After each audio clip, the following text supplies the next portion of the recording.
Pag-abot karon mga higala diha sa Pulse Asia, ari po tas ginatawag nga approval rating. Gamay ang approval rating sa presidente mga igsuon. Gamay. Mas taas ang approval rating by ni kuan BP Sara mga kaigsuon, which is dako gyapon na siyang tamparos. Nga naman, ikaw ko'y presidente, naani mo tanan mga higala resources, naasay mo ang makinaryas mga kaigsuonan. Dapat mga higala makita na diya sa resulta no sa imo mga higalang mga bisag sa mga survey naman lang. Dili nimo manggod pwede i-discount ang survey kay scientific ang survey. Well, tinungod man na mga survey nga ang purpose lang yun niya mga higala is to mind condition no sa mga tao mga higala. Bullseye. But numbers do not lie. Ang numero dili mamakak mga kaigsuonan. No? Nabito ito yung nag-comment nga kana ko nung nag-negative 3 no mga higala si Marcos basin daw ang kana ko nung survey mga higala no kana nga survey gihimo daw sa Davao. Iingon ang SWS dili oy. Naami sa Balance Luzon, naami sa NCR, naami sa Visayas ug naa sa Mindanao. So dili lang tanan. Okay ning sa Pulse Asia pod karon mga higala. Trust rating no sa Pulse Asia karon mga higala, trust rating December 12 to 15 ang ilang survey mga higala gihimo no sa NCR.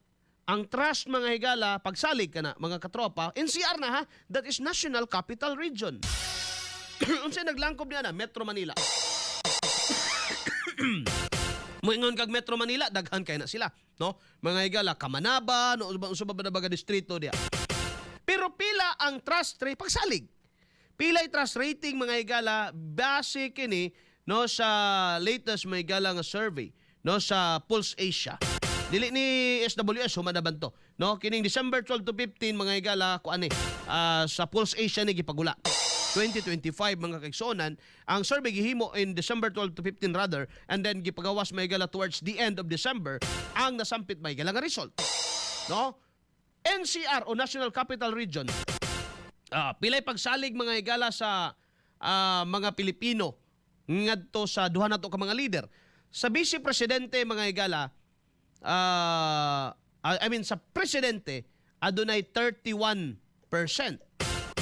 Samantala sa Vice Presidente adunay 44%.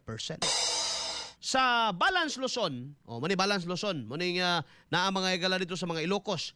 Di ta makurat. 46% mga higala ang pagsalig kang BBM. 31% lang ang kang Vice President Sara Duterte. That's fine. No? Ay masabtan nimo na. Mga Balance Luzon na, Ilocos na, area, mga katropa. Pag-ari ni Mos Visayas, pila ang trust rating no sa mga Bisaya o sa mga Cebuano no or das Kabisayan sa atong presidente 26% na lang no. Pila mga higala ang sa Vice Presidente 67% mga igsoon. Pag-abot sa datos Mindanao mga higala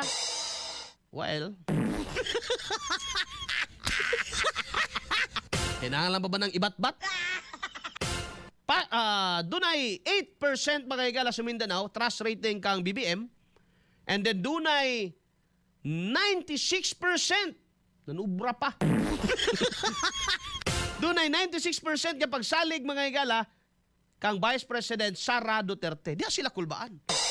Kaya kung kana nga pagsalig sa tao dili matandog mga higala, kana nga pagsalig sa tao dili matandog mga kaigsuonan, samantala pausab-usab diya kang Presidente Bongbong Marcos. Bisag kinsa mga higala ituboy ni BBM para sa 2028 di gyud manimaho. Manimaho pay utot mga higala.